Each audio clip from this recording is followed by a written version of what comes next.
One of the most important issues facing the United States is the total, absolute, and complete collapse of trust between the American people and many of the most important institutions in the country. They extend across all sectors.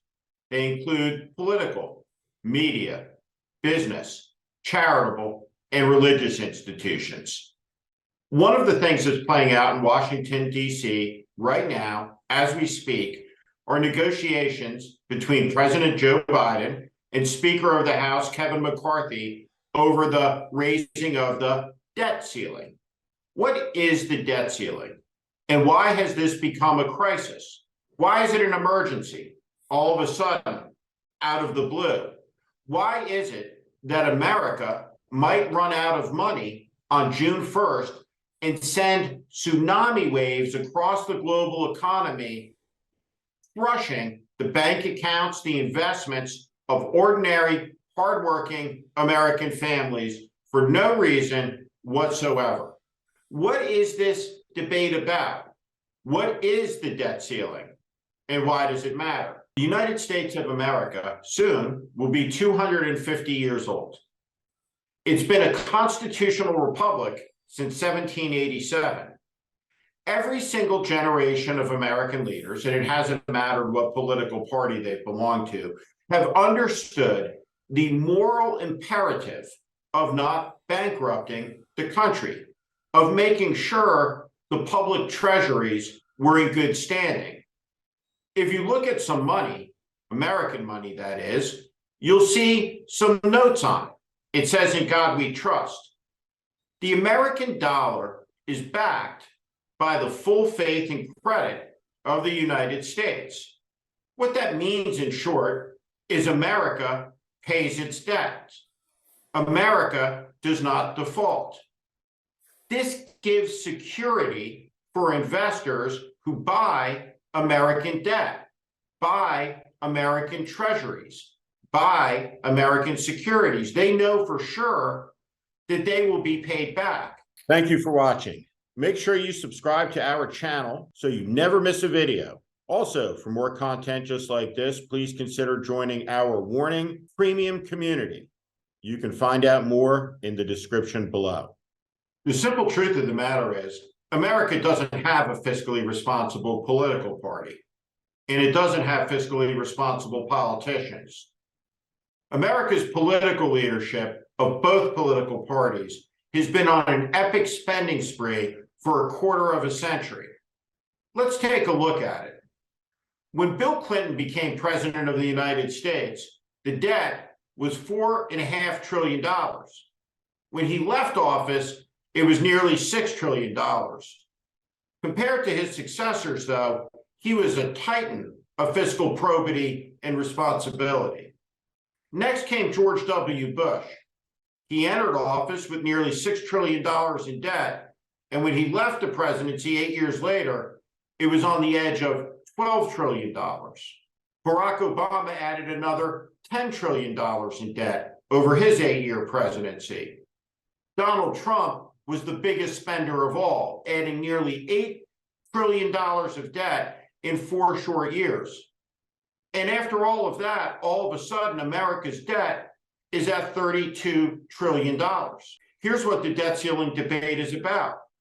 It's about whether we're going to pay that debt, whether we're going to make our payments on the money America's politicians have already spent.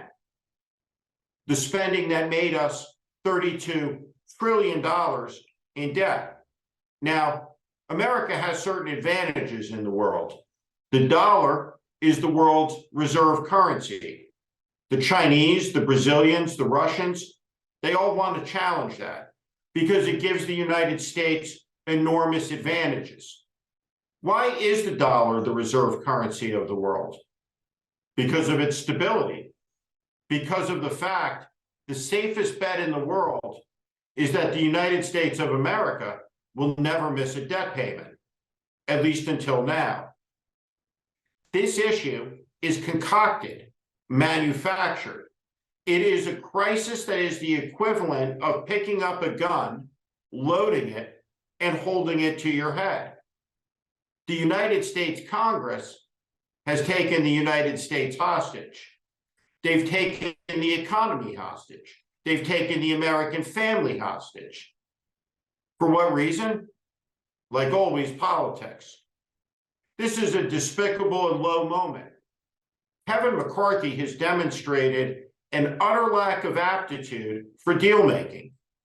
What deals has Kevin McCarthy ever made? These negotiations playing out in Washington are a nationally and globally televised game of chicken. All of the sounds that you hear coming from the White House or from the Congress saying that we're making good progress, the negotiations are on track, should be treated with maximum skepticism. Kevin McCarthy has shown no promise in being able to be pragmatic, make deals, put the national interest first. This is an entirely unnecessary negotiation because it's an entirely concocted and manufactured crisis. None of this should be happening. America needs a fiscal plan. That's job one of America's politicians, to spend the public treasuries, raising the revenue necessary to run the government, and spending the taxpayer money wisely. What this default will do is cause shockwaves across the global economy. It will tank global markets. It could have 150 different terrible consequences and outcomes, all of them crashing down spectacularly on the average working person. That's who gets hurt. The families trying to put kids in college, the middle-class families squeezed between elderly parents and younger children. This is unnecessary. This is not something that the American people should have to deal with, worry about, or be stressed about. It's being inflicted upon them by America's politicians, by America's MAGA politicians who love to spend, but then when the bill comes due, are refusing to pay it. But it's not their credit that they're risking, it's the nation's.